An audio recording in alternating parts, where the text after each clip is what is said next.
आप सभी का स्वागत है चित्र चर्चा शो में। हम बात करते हैं भारतीय संस्कृति की, सनातन धर्म की। हमारी संस्कृति बताती है सर्वे भवन्तु सुखिनः सर्वे सन्तु निरामया। हम सभी का भला चाहते हैं। हमारी परंपरा भी यही रही है कि हम खुद चाहे भिक्षा मांगकर खाएं, पर हमारी कुटिया में अगर कोई आया है तो वो भूखे पेट नहीं जाएगा। इसी परंपरा को आगे बढ़ाते हुए हरिओम जन सेवा समिति राजस्थान में रजिस्टर्ड है। वो पिछले 15-16 वर्षों से लगातार ये कार्य कर रही है। मैं आज संस्था के संस्थापक और संरक्षक महाराज श्री राजेंद्र जी से भेंट करने के लिए आया हुआ हूँ। मेरे साथ में संस्था के प्रदेश संगठन मंत्री कमलकांत सोमवाल जी हैं। मैं आप सभी का उनसे परिचय कराता हूँ। आपका स्वागत है महाराज जी चित्र चर्चा शो में, और आपका भी कमल जी। हमारे साथ में राजेंद्र जी हैं जो कि प्रदेश सचिव हैं इस संस्था के। तो आज हम बात करेंगे कि इस प्रकार की सनातन धर्म को जो प्रचारित और प्रसारित करती हैं संस्थाएं, उनके क्या उद्देश्य होते हैं और वो किस प्रकार से इसको आगे बढ़ा रहे हैं। तो सबसे पहले आपसे महाराज श्री की, आपने जब संस्था की स्थापना की तो इसके बारे में क्या आपका उद्देश्य था? मैं सर्विस करता था मणिपाल महासंस्थान में। अचानक धीरे धीरे बैठे बैठे मेरे दोस्त सूर्य प्रकाश जी जोशी, मेरी नाइट ड्यूटी थी। फिर हम अचानक बैठे बैठे सुंदरकांड का पाठ प्रारंभ किया हमने। धीरे धीरे बढ़ाते बढ़ाते आज संस्था यहाँ तक पहुँच गई। उद्देश्य ये की था कि हमने देखा कि आजकल सुंदरकांड के पाठ हैं, रामायण है, गीता भागवत है, धीरे धीरे कम होती चली जा रही है। हमारा उद्देश्य था घर घर हम राम का नाम फैलाएं। इस उद्देश्य से हमने संस्था की स्थापना की। घर घर राम का नाम फैलाने के बाद में आप लोगों ने भोजन की व्यवस्था प्रारंभ की गरीबों के लिए। तो मैं आपके प्रदेश के जो संगठन मंत्री कमल जी, आपसे पूछना चाहूँगा कि उसके पीछे का क्या उद्देश्य है। माइक लीजिए। जय श्री राम सचिन जी, धन्यवाद आपका।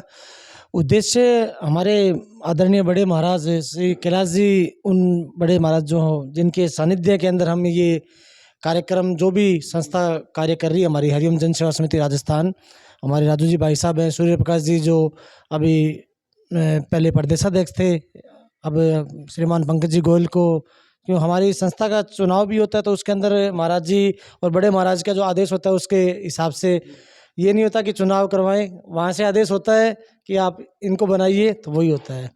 तो अब पंकज जी गोयल हमारे प्रदेशाध्यक्ष हैं। महाराज जी की बैठे बैठे जैसे अभी इन्होंने बताया कि सुंदरकांड, राम धुनी, हर घर के अंदर राम का नाम, तो 1 किलो आटे से शुरुआत की थी VK रोड नंबर 5 पे, कि आदेश हुआ महाराज का कि कोई भूखा न सोए। वो मुहिम धीरे धीरे आज ऐसी हो गई कि डेली का 60 से 70 किलो आटा सुबह 9 बजे भंडारे में वहाँ भोग लगता है, और भोग लगने के बाद नित्य वहीं पे श्री राम का नाम लेके जय श्री राम बोलते हुए सबको भोजन वितरित किया जाता है। सचिन जी, कोविड के अंदर महाराज के, बड़े महाराज के, हमारे जो भी कार्यकारिणी है, बहुत मेहनत की, और ये मानिए कि डेली 50 से 60 हज़ार लोगों के खाने की व्यवस्था 62 दिन तक लगातार सुबह 5 बजे से लेके और रात को 12-1 बजे तक, अगर कहीं से भी फ़ोन आ गया कि यहाँ पे खाने की व्यवस्था नहीं है, लोग भूखे सो रहे हैं, तो हमारे राजू जी भाई साहब, सूर्य प्रकाश जी, पंकज जी, आज हमारे साथ हमारे एक साथी मुकेश जी जोशी जो इस दुनिया में नहीं रहे, काफ़ी सहयोग रहा उनका।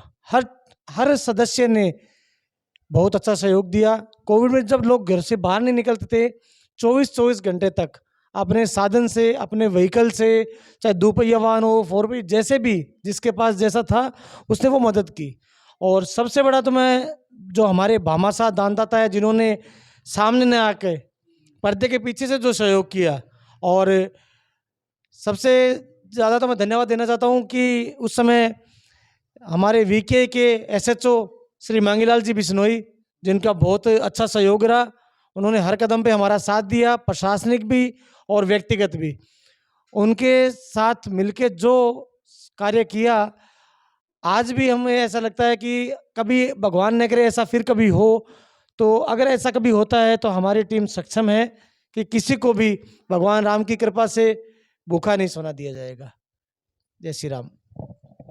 शुक्रिया कमल जी इस परिचय के लिए। महाराज जी, फिर से आपके पास आऊँगा। हम लोग जब ब्राह्मण की कल्पना करते हैं कि एक ब्राह्मण, जब पुराने हमारे हिंदू संस्कृति के हिसाब से अगर कोई ब्राह्मण था तो ये ज़रूरी था कि उसके पास गाय हो और वो गाय की सेवा करे। और वो उस गाय की सेवा वो अकेला ब्राह्मण नहीं करता था, बल्कि पूरी प्रजा उसका ध्यान रखती थी। आपका भी गो प्रेम मैंने अभी देखा गौशाला में, और हमारे जो दर्शक हैं उनको भी मैं कार्यक्रम के शुरुआत में अंत में वीडियो दिखाऊंगा और लिंक भी शेयर करूंगा आपका जो संस्था का प्रोफाइल है, ताकि वो लोग जान पाएँ कि आप लोग कितना काम कर रहे हैं।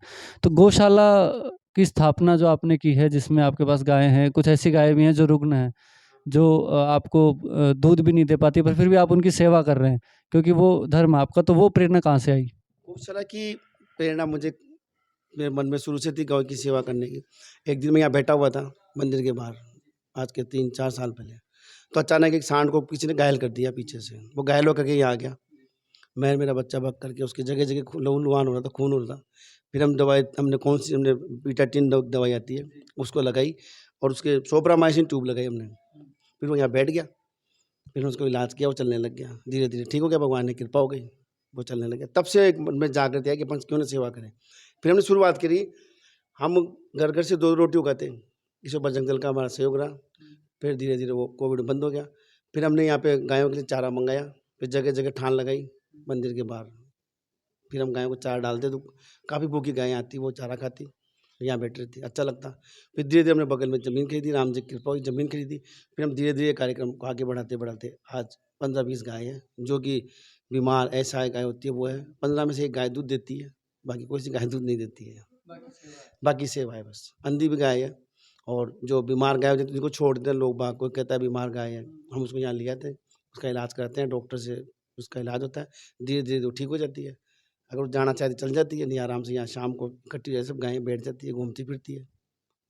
और कुछ गायों को हमने बांध रखा है, क्योंकि किधर चल जाती है कि गायें किसी खेत में घुस जाए तो वो भी बोलते हैं महाराज जी ऐसे मत करो, तो इसलिए कुछ को बांध के रखना पड़ता है। बाकी घूमती रहती, छोटे बच्चे आराम से गायें की। मानवता यही है, और हमारी जो संस्कृति है उसका परिचय भी यही है कि हम निस्वार्थ भाव से सेवा करते हैं, ना केवल मानवता की, बल्कि जो मवेशी हैं, जो जानवर हैं, जो बोल नहीं सकते, अपना दुख दर्द बांट नहीं सकते, हम उनकी भी सेवा कर रहे हैं।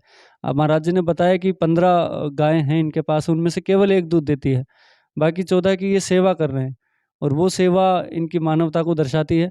हमारे साथ प्रदेश सचिव राजकुमार जी हैं। राजकुमार जी, आपसे पूछना चाहूँगा कि संगठन का जो काम है, क्योंकि महाराज जी के पास मंदिर की जिम्मेदारी भी है और गौशाला की भी है, तो जो भंडारे की जो सेवा है, जो लगातार अनवरत चलती आ रही है, उसको कैसे मैनेज कर रहे हैं आप? जय सिया राम। महाराज श्री का लक्ष्य था कि कोई भूखा नहीं रहे, तो इसमें हम सब सहयोग करते हैं महाराज जी का, और इनके आदेशानुसार 23 अगस्त 2017 से हमने चालू किया। पहले महाराज जी ने, हम गरीब बस्तियों में जाते थे हर रविवार, कुछ पूड़ी सब्जी बना के, कुछ लोग घर से भी लाते थे, तो उस मुहिम को चलाया। फिर कुछ लोगों ने, दानदाताओं ने महाराज को सहयोग की कही, तो महाराज जी ने रोड नंबर 5 पुलिस थाने के पास मंदिर है, वहाँ पे ये कार्यक्रम चालू किया। तो उस समय हमारे पास कुछ नहीं था, फिर महाराज जी ने हमारी हिम्मत बढ़ाई, तो उस दिन से हम लगातार चल रहे हैं। बीच में कोविड भी आया, लाखों लोगों को महाराज जी ने खाने का सहयोग किया, और उस समय हमें लगा कि वास्तव में किसी को ज़रूरत कभी भी पड़ सकती है। अगर उस भंडारे से, अगर महाराज जी के आदेश से वो ज़रूरत पूरी हुई, तो हमें भी खुशी हुई। हमने अपने कोई चीज़ की परवाह नहीं की। हम रात भर भी, दिन में भी बाहर रहते थे, और घर जाने का आने का कोई पता नहीं था, तो हम लोग खूब कर रहे थे भागा दौड़ी। तो उधर हमारे सहयोग में मांगीलाल जी ने भी सहयोग किया था, और कुछ भामाशाह ऐसे थे, उनका नाम पता ही नहीं, हमें भी पता नहीं, बस वो महाराज जी को सहयोग करते, और हमारा भंडारा आगे चलता रहा। अभी कारवां चल रहा है, इसके साथ हमारा जैसे गौशाला का भी चल रहा है। जैसे कोई निर्धन होते हैं, उनकी बच्चियों की शादी नहीं कर पाते, तो महाराज श्री उसमें भी सहयोग करते हैं। जैसे भोजन है, तो जितना होता है तो महाराज जी करते हैं। आज महाराज जी के सुंदरकांड के 3 मंडल चल रहे हैं, निःशुल्क हैं। तीनों हर शनिवार घर घर जाकर सुंदरकांड करते हैं। जैसे आज रविवार है, तो अभी 4 बजे से रामधुनी चालू हो जाएगी, तो वो भी मुहिम अभी चालू की है पिछले 9 महीने से। तो उस मुहिम को भी आगे बढ़ाने की है कि मंदिर मंदिर जाकर, जैसे मंदिरों में घंटियां लग गई इलेक्ट्रॉनिक, तो महाराज जी का लक्ष्य है कि स्वयं आदमी आए और आरती कराए। तो हमारी एक मुहिम चलेगी अब, तो उसमें कोशिश कर रहे हैं कि हम ये वापस चले, कि लोग शाम को इकट्ठे हों। भाई सुबह नहीं आ सकते तो शाम को आरती में आए। हाँ, पहले गाँव में होता था। और हमारे यहाँ एकादशी और अमावस पूनम गरीब बस्तियाँ होती है, उसमें ज़रूरतमंद बच्चों को एक दिन, हर 8 दिन में एक दिन दूध का वितरण किया जाता है। और जैसे एक फैक्ट्री है झोटवाड़ा में, उसमें 400 से 500 तक मोर हैं, उनको महाराज श्री हर 5 बोरी वहीं डलवा देते हैं। जैसे ही 5 बोरी समाप्त होती है, वहाँ से एक कॉल आता है, वहाँ गार्ड्स हैं, तो वो मुझे फ़ोन करते हैं, मैं महाराज जी को करता हूँ, फिर हम चेक द्वारा वो वितरण करते हैं वहाँ पे। तो वहाँ भी 400-500 मोर हैं, और महाराज जी ने वहाँ पानी के परिंदे लगा रखे हैं, तो वो अच्छी व्यवस्था है फिलहाल। और जैसे ही हमारा ये सहयोग है, महाराज जी कहते हैं, उस हिसाब से हम कोशिश करते हैं पूरी कि निभ जाए, क्योंकि हम भी गृहस्थी हैं, हम भी व्यापारी हैं, तो हम कोशिश में लगे रहते हैं कि इस मुहिम को चलाते रहें। हमारी टीम है पूरी सक्रिय है, और थोड़ा समय निकाल के सब अपना हिसाब से और सेवा देते हैं। और आसपास ऐसी सराहनीय सेवा है हमारी कि महाराज जी का भी हम धन्यवाद करते हैं कि हमें ये याद करते हैं और हम चले जाते हैं। और मैं भी कई लोगों से, अगर ये देख रहे हैं तो हरिओम जन सेवा समिति से जुड़े, किसी भी रूप में जुड़े। ये ज़रूरी नहीं कि आप समय दें, आप धन दें, किसी भी रूप में। जैसे राम नाम लेखन की पुस्तिका है, वो लेकर आप राम नाम लिखवाने के लिए, बुजुर्ग लोग हैं जिनका मन नहीं लगता घर पे, तो उनको आप कैसे भी हमसे कुरियर से मंगवा सकते हैं, हम कुरियर से भी भेजते हैं। कैसे भी आप किसी भी रूप में जुड़ सकते हैं। जैसे महाराज श्री भगवत गीता बांटते हैं, भाई निःशुल्क देते हैं, भाई इसको पढ़ो। लेकिन आप एक मुहिम चला सकते हैं, भाई हर रविवार को आप 5 अध्याय बुजुर्गों को बिठा के, मंदिर में बिठा के, बच्चों को, औरतों को, किसी को भी सुनाएं। ये एक अपनी सनातन मुहिम है, तो ये भी चलती रहे। भाई भोजन है, इसके साथ भजन भी चलता रहे, तो अपनी मुहिम आगे बढ़ेगी। और अपना लक्ष्य भी यही है कि सनातन चलता रहे। मैं महाराज श्री का और आपका धन्यवाद करता हूँ कि मुझे याद किया। जय सिया राम। जब हम लोग किसी अच्छे काम के लिए निकलते हैं तो उसमें लोगों का समर्थन अपने आप मिलता है। लोगों ने अखबार पढ़ा हो तो मुझे जहाँ तक याद आ रहा है कि हमारा जो भंडारी का जो स्थान है उसका भी कुछ असामाजिक तत्वों ने विरोध किया, तो अपार जन समूह का समर्थन मिला। लगभग 1,500-2 हज़ार आदमी वहाँ इकट्ठे हो गए कि उसको हटाने का जो विरोध किया। तो वो ईश्वरीय शक्ति है कि अगर आप अच्छा काम करेंगे तो आपको लोगों का समर्थन ज़रूर मिलेगा। महाराज जी, मैं आपसे ये पूछना चाह रहा हूँ कि अभी युवा शक्ति जो है वो धर्म के प्रति थोड़ी सी ऑकवर्ड सा फील करती है। वो अगर तिलक लगा हुआ है तो वो तिलक लगाने को बड़ा टेढ़ा सा मानती है कि तिलक हटा दो, है ना, अच्छा नहीं लगेगा, मार्केट में जाएंगे तो लोग कहेंगे कि क्या पंडित बन के आ गया, है ना। तो इस तरीके की जो चीज़ें हैं उसको आप कैसे दूर कर रहे हैं और युवाओं को कैसे जोड़ रहे हैं आपकी जो संस्था है उससे? हमने क्या है कि रामधुनी चलाई है, जिसमें हम मंदिरों से लोगों को जोड़ेंगे, ताकि लोग वहाँ मंदिर जुड़े। उनको थोड़ी देर बताएंगे कि देखो तिलक बहुत ज़रूरी है, हाथ पे जो मोली है, कलेवा जिसे बोलते हैं, ये बहुत ज़रूरी है, ये अपनी पहचान है, इसको खो मत। और जो अगर आप पूजा करो मंदिर में, बहुत ही अच्छी बात है, लेकिन जो भी कोई मिलता है उसे एक बार हाथ जोड़ के जय श्री राम बोलो, राम राम का नाम जरूर लो आप। मैं सभी से कहूँगा कि सब आप एक दूसरे से मिले, राम राम करें। विरोधाभास करके कुछ नहीं मिलता, एक दिन जाना सबको है। और अंत समय जो हमारा सहारा बनेगा, जो मुक्ति देगा, वो केवल राम नाम ही देगा, बाकी कोई नाम नहीं देगा।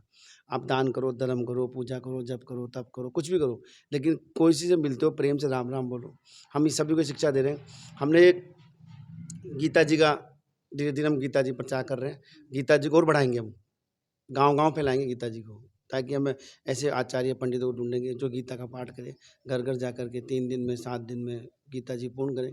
और जितना हो सके भगवान राम का, भगवान का प्रचार, सनातन धर्म का प्रचार करें। भाई तिलक लगाना ज़रूरी है, नारी जो श्रृंगार करती है वो श्रृंगार करके रहे, और गायों की सेवा करे। अगर आप रोटी नहीं पाल सकते गाय को, तो कम से रोटी तो ज़रूर दे गाय को। जैसे कुत्ता है, पहले के ज़माने में कुत्ते रोटी दी जाती थी शाम के वक्त, तो कुत्ता वफादार है, उसको शाम के रोटी दो। पालो मत, पालते हो बहुत कुछ, नहीं पालो तो कम से कम उसको रोटी दो। जैसे गाय अगर पालते हो तो बहुत बढ़िया, नहीं पालो तो एक गाय, मैं कुछ भी नहीं था मेरे पास में, मैंने जब से गाय की सेवा की, ठाकुर जी इतना भंडार भर दिया कि कोई गाय अपना खर्चा खुद उठाती है, मंदिर का खर्चा खुद उठ रहा है, भंडारा चल रहा है। और हमने जैसे एक बार गए बाजार में तो गंगा जल 20 रुपये 15 रुपये गंगा जल मिला हमारे को, तो हमने विचार किया गंगा जल तो भगवान खुद दे रहा है, फिर ये गंगा जल फिर भी उसको लोग बाग ने व्यापार बना लिया गंगा जल का, और पता नहीं वो गंगा जल लेकर के आके उसका व्यापार कर रहे हैं। तो हमने क्या किया, गंगा जल निःशुल्क बांटना शुरू कर दिया। हम कुछ चीज़ें लाते हैं, गंगा जल लेके आते हैं, हम जाते हैं समिति वाले बस भर के लेके जाते हैं। बस के अंदर हमारे पास जरीकेन है, 50-50 लीटर के, उनको भर लाते हैं वहाँ से हरिद्वार से। बाकायदा गंगा जल को निमंत्रण देते हैं, हे माँ चलो जहाँ भी जिस घर में आप जाओ उस घर में खुशहाली करो, उस घर में जो भी रोग दोष उनको दूर करो, हे माँ चलो आप हमारे साथ। हम उनको ऐसे निमंत्रण दे के पूजा करके फिर उनको गंगा जल लेके आते हैं।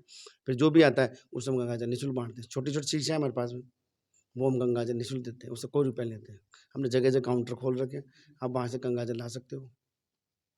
जो भी आज सुंदरकांड का पाठ है, हर आदमी कोई कहता है 5,000 10,000, हमारा जो सुंदरकांड हरिओम जन सेवा समिति सुंदरकांड सब एक ही, सब आप राम का मामला, इसके अंदर कुछ भी पैसा नहीं लेता, आने जाने का किराया भाड़ा भी नहीं लेते, और ना ढोलकी वाले का पैसा, जो भी होता है समिति वहन करती है। समिति क्या, आज जब से सुंदरकांड चालू किया है, सुंदरकांड मंडल को महेश जी शर्मा संभालते हैं। आज सुंदरकांड 2007 से चल रहा है लगातार, कर कर कर कर तब से सुंदरकांड मंडल में कोई भी काटा नहीं आया। शुरू में बाबा मशीनें नहीं थी, आज 3 तो मशीन है, और 30 सुंदरकांड मंडल 3 मंडल हो गए। तो भगवान स्वयं, अगर आप आगे बढ़ो भगवान आपका साथ देंगे। मैंने इसी का सुंदरकांड मंडल में हम पैसा नहीं लेते किसी से भी। 3 सुंदरकांड मंडल में नहीं आए, नहीं आएंगे, कोई बात नहीं। अब जो बजाने वाले होते हैं वो पैसा लेके जाते हैं, रिक्शा किराया लगता है हमारे समिति का। एक सुंदरकांड कम से कम 1500-2000 के बीच में पड़ता है। 1500 वो लेके जाते हैं गाने वाले, और 400-500 टैक्सी वगैरह ले जाता है सामान ले जाना करने। 2000 का तो मान लो आप एक सुंदरकांड। अब वो राम कैसे इसको चला रहे हैं, मैं राम को धन्यवाद देता हूँ कि पता नहीं कैसे चलता है। 1 में नहीं आया, 2 में नहीं आया, महेश जी बोलेंगे महाराज सुंदरकांड का महीना गाबड़ा पे चढ़ गया, 3 महीना होगा, मैं कोई बात नहीं। अचानक ही राम की ऐसी कृपा होगी कि एक सुंदरकांड 51 से चढ़ जाएंगे, वो चढ़े उतर जाएंगे। तो राम चीज़ को सब राम चला रहे हैं। अब हमने 1 रुपया नहीं लिया, ना भविष्य में लेने की। जैसे अब रामदीन मंडल चलाया, ये जेपी शर्मा जी, विमल जी, योगेश्वर जी, ये सब चला रहे हैं। सुंदरकांड मंडल बनवारी जी हैं, महेश जी हैं, एक मंडल वो चला रहे हैं। एक मंडल लोगों के सुंदरकांड, हम क्या बुकिंग होती है इसकी, लोगों का नंबर नहीं आता।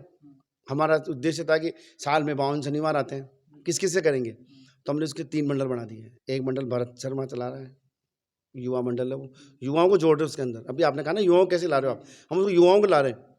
उनको, उसकी उम्र है 20 साल, उन लड़कों को ला रहे हैं हम। तो युवाओं का मंडल अलग ही बना दिया, वो मंडल चला रहे हैं। एक महेश जी, सुरेश जी, वो अपने सुनील जी शर्मा एक वो चला रहे हैं, सुनील जी शंकर जी हैं, एक मंडल उनको चला रहे हैं। वो थोड़े बुजुर्ग महेश जी हमारी व्यवस्था के हैं। लेकिन हमने, आपने कहा युवाओं के लिए, तो हमने युवाओं के लिए ही सोचा कि क्यों नहीं को सुंदरकांड जोड़ा जाए, क्यों नहीं इनको रामधुनी जोड़ा जाए। तो धीरे धीरे जुड़ गए। आज वो 15 ही लड़के हैं, छोटे छोटे लड़के हैं, वो सुंदरकांड चलाते हैं। मेरा बच्चा खुद ढोल की बजाता है, और वो धीरे धीरे से गाने लग गए कि धीरे उनकी लय बैठ गई, उनके पास बड़ी बड़ी बुकिंग आने लग गई। तो युवाओं को मैं ये कहूँगा, एक ही चीज़ कहूँगा सबसे, युवा हो चाहे बुजुर्ग हो, आप हिंदू हो, और दुनिया का सबसे पहला धर्म में तो हिंदू ही है, वही था हिंदू। बाकी बाद में धीरे बना लिए, कोई बात नहीं, लेकिन जो हिंदू धर्म है इसको बढ़ावा दो, इसको राम नाम का प्रचार करो, घर घर में राम नाम होना चाहिए। अगर कोई भी परिवार आज संकटग्रस्त है, किसी के व्यापार नहीं चल रहा, किसी के क्या परेशानी, रोग है, शोक है, तो मैं सब परिवार वालों से एक बात कहना चाहूँगा कि रात्रि 9 बजे तक सब घर में आ जाते हैं, 10 बजे आते हैं, सब नियम बना ले, मैं 9 बजे आना है मुझे, सब 9 बजे अपने घर में आ जाएं, बैठ जाएं।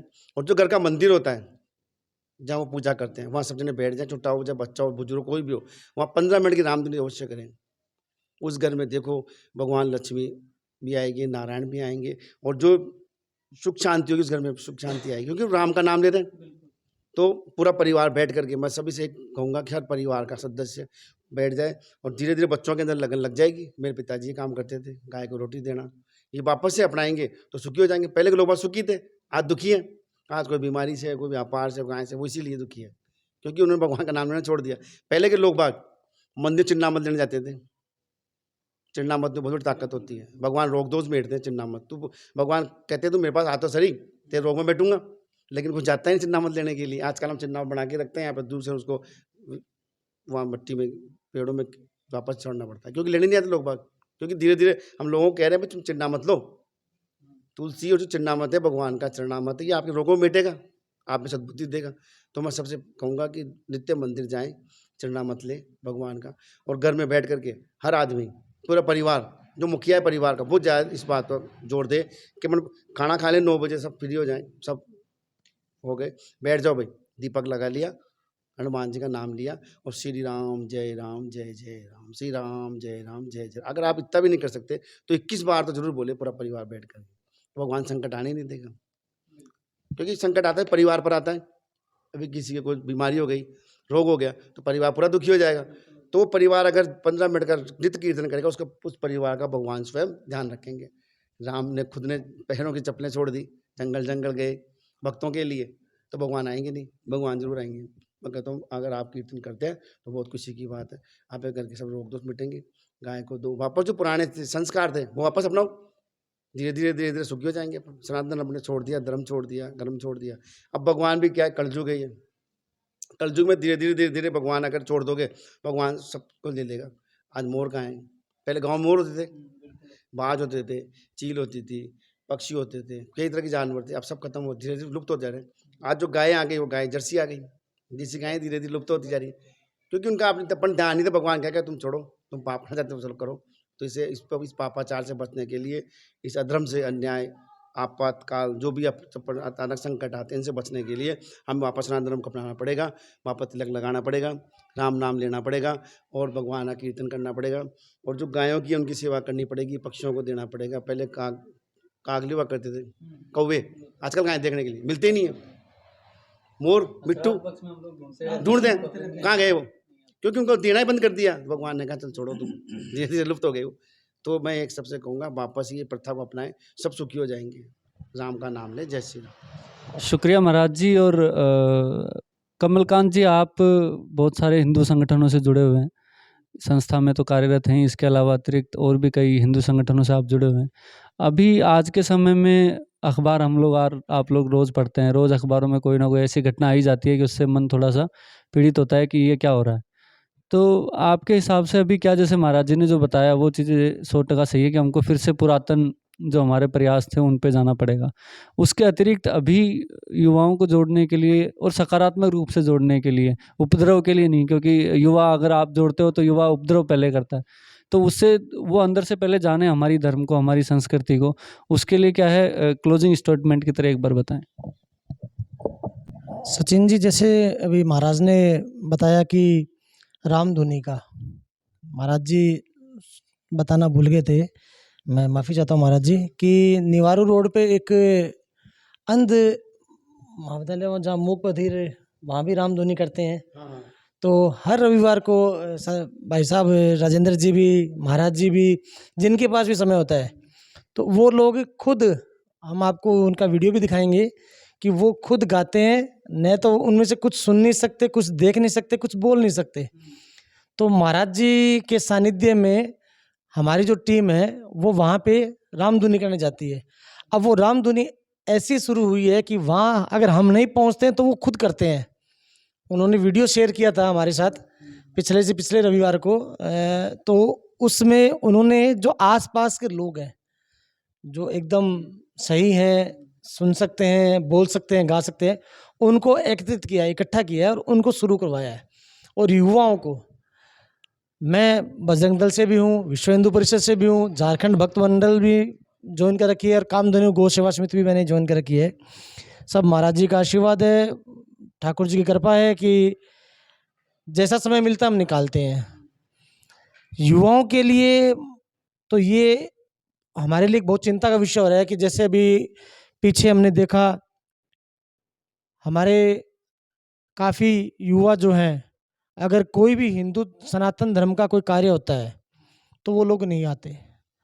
तो अब प्रत्येक मंदिर से हमारे महाराज जी ने ये सबको कहा है कि आप वहाँ पे अपने जो भी घर के पास में मंदिर है, शाम को आस पड़ोस के जितने भी बच्चे हैं उनको वहाँ ले जाए, संध्या आरती में एक बार उनको जरूर ले जाना शुरू करें।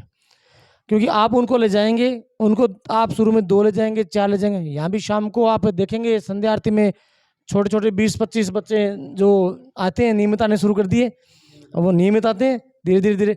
तो हर तरह से हमारे जो भी समिति का सदस्य है, चाहे वो कार्यकारिणी हो या जो भी सदस्य है, वो उसका यही प्रयास रहता है कि घर के पास में जो भी मंदिर है वहाँ पे शाम को जितने भी आस पड़ोस कॉलोनी के जो बच्चे युवा हैं, बैठे हैं, फ्री हैं, जो मोबाइलों में लगे रहते हैं, उनको कैसे न कैसे एक बार मंदिर ले जाएं।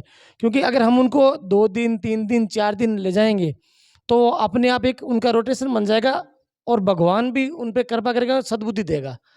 आज हम देख रहे हैं कि 24 घंटे में से 15-16 घंटे जो युवा है वो मोबाइल में बिजी रहता है, व्हाट्सएप, फेसबुक, ट्विटर में बिजी रहता है। हमारी संस्था ने यूट्यूब चैनल भी बनाया है, हरिओम जन सेवा समिति। तो जो सुंदरकांड होता है, अभी पीछे ध्वज यात्रा निकली थी, बहुत से युवाओं ने काफ़ी अच्छा सहयोग रहा, बहुत युवा जुड़े।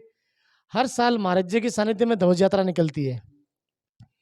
हर वर्ष जो पार्थिव शिवलिंग उसका महारुद्राभिषेक भी होता है।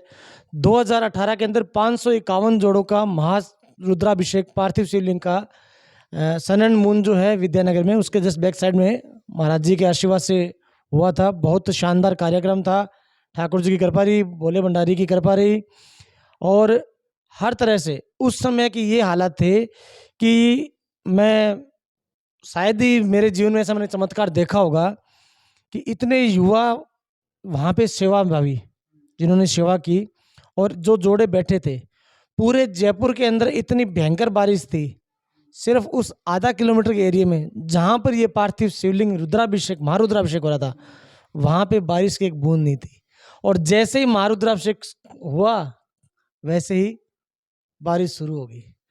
मतलब ये मैं ईश्वरीय चमत्कार कृपा है भोले भंडारी की कि जो शिवलिंग बने हुए थे भगवान ने खुद ने उनके ऊपर जल अर्पित किया। अब वो आप देख सकते हैं कि निःशुल्क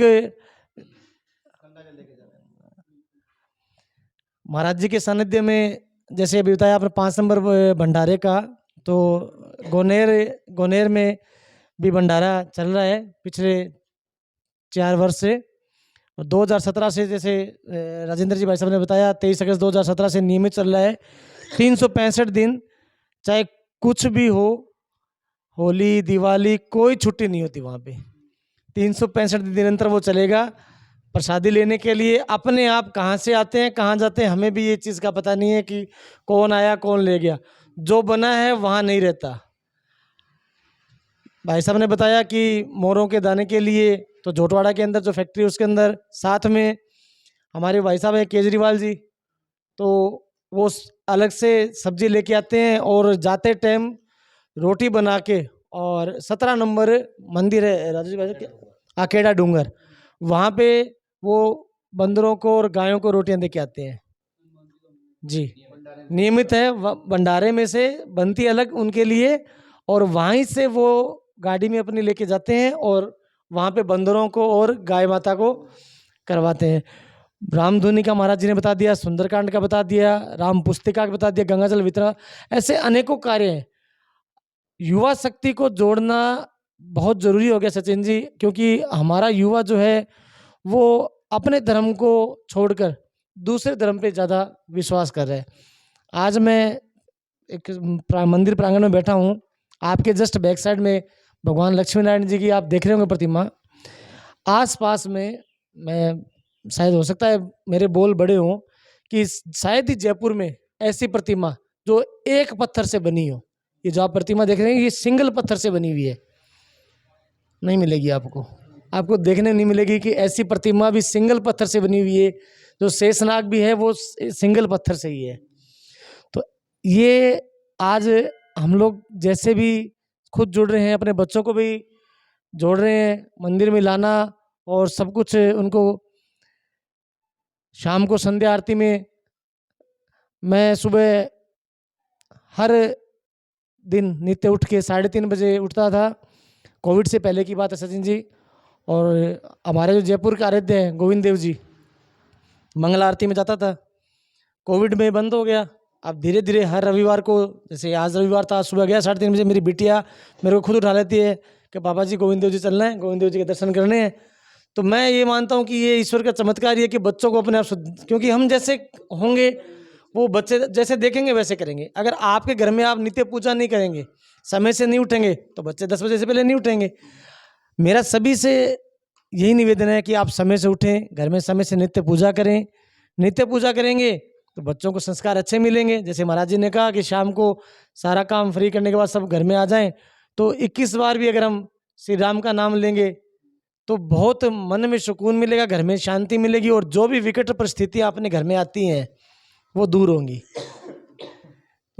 ऐसा महाराज जी हर जहाँ भी जाते हैं, जो भी कार्यक्रम होता है, जहाँ भी इनको आमंत्रित करते हैं, महाराज जी पहुँचते हैं।